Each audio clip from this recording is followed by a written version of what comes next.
Hi guys, this is Ranjit, and in this video let's talk about home theater setups and soundbars. If you have watched my videos recently, I'm covering a lot of soundbars, but it's not like I haven't used home theaters. In fact, I had full-fledged home theaters. In fact, not one, three of them. One was an Onkyo one. This is the Yamaha one, and also for our parents we had one.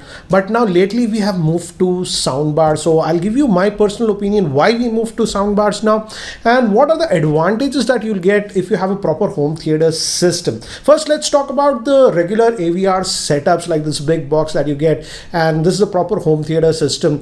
You can also get it bundled with speakers, but on the higher end actually don't come bundled with the speaker. This Yamaha one actually came with built-in speakers and even a subwoofer, and I would say this is great if you have a dedicated room for your home theater needs. Then actually these AVR systems are the best to go, because the sound effect that you get dedicated speakers, left channel, right channel, center channel, and also two rear on a 5.1. You can also go with 7.1 or a 7.2 system. And even if you're going really high end, you have a budget, you can even have that ceiling speakers for Atmos setup. But again, the thing is that this setup can get a little bit expensive, and I would not suggest this setup if you don't have a dedicated home theater room, because what happens is that there's a lot of wiring that needs to be done for the rear speakers, and again, if you have that Atmos, and again in the ceiling you have to put those, so it becomes a little bit complicated. But if you have a dedicated room for your home theater, then this is the way to go, I would say.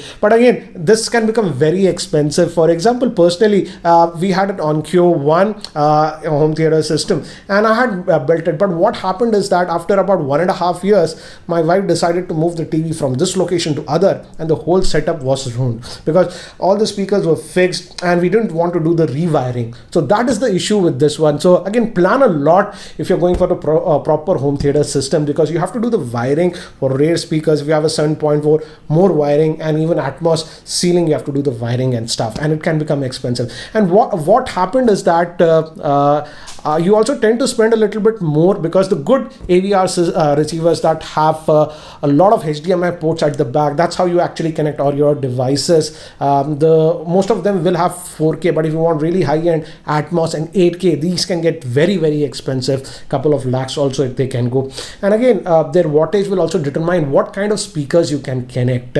Generally, I would say on the budget range, the Yamaha what I got, the home theater system, the speakers were okay, but eventually what I did is later on I upgraded the left and right channel and even the center channel. So again, it's a hobby that you'll continuously keep spending a lot. So again, this is great if you have a dedicated home theater room. Go with the AVR system. It offers a lot of flexibility, and because we're having dedicated speakers even at the back, the surround effect that you can get with this one is far better than many of the sound bars, even the expensive sound bars. So that is regarding the regular home theater systems with AVRs that we get. Now again, let's move to the sound bar. Why will you use a sound bar? You'll use a sound bar because you don't want that complex setup, doing all the wirings to the back for the rear speakers, etc. With a soundbar, you generally just get a bar and you can place it beneath your television, and you're good to go. And many of them will come with the subwoofer, but mostly they are actually wireless subwoofer, so you can place it anywhere. So it simplifies the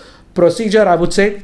And that was my pet problem with my wife. My wife was very annoyed with the rear speakers that were going, and that's the reason eventually we had to actually move to soundbars. Even for my parents, because the room was in such a crazy alignment, we simply couldn't wire the rear speakers, and we were just using it with the front speakers for about 2 years. But now eventually I gave them a soundbar, and they're pretty happy with the same. So the biggest advantage that you'll have with the soundbar is the ease of setup. You just place it underneath your TV and you're sort of done. Yes, you don't get that immersive surround experience that much that you get with a dedicated home theater system, but yes, there are some sound bars that also do give you rear speakers that are wireless. So if you want that immersive experience, you can go with them. But again, the cost of those sound bars can go a little bit on the higher side. So again, it depends. But again, for most users, even mid-range sound bars that are about 2.1 or a 3.1 system actually produce very good results. But yeah, some of them do this virtualization of surround effect and you do get that slight surround effect, but it's not as immersive as having proper speakers at the back. So if you want that proper speakers at the back, look for a soundbar that has wireless speaker functionality, then you can get that effect. So the biggest advantage is that very easy to set up, no wires running here and there, so it's easier to manage. And even if you, let's say, move your TV location from this to other place, it's very easy to just move the soundbar with that. With a traditional setup, when it's wired and stuff, it's very difficult to actually move. So ease of use is the biggest thing, I would say, and that's why I've seen many people actually are moving to soundbars, because the new soundbars have become pretty good. But again, you want that immersive experience. I still feel a regular AVR setup will give you more immersive experience. Yes, we are also getting Dolby Atmos based soundbars.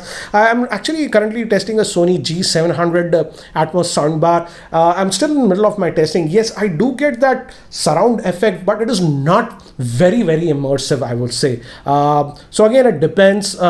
There are some good Atmos soundbars also available in the market, but those are actually very expensive. So to summarize, I would say make it your life very easy. If you want the simplest of the setup and you want some great sound, you don't want to hassle of wiring the rear speakers, etc., or you keep moving your stuff, then a soundbar makes a lot more sense. Very easy to set up. If you have a modern television, just make sure you have a ARC functionality on your television. And if you're going with Dolby Atmos based soundbars, I would say it's better to go with eARC, because some of the soundbars, the Sony one that I'm reviewing specifically, does not pass Dolby Atmos audio via regular ARC. It requires eARC. So that is the thing that you have to note. But again, if you have a dedicated room for your home theater, then just go with the AVR with a proper setup. I hope this video makes sense.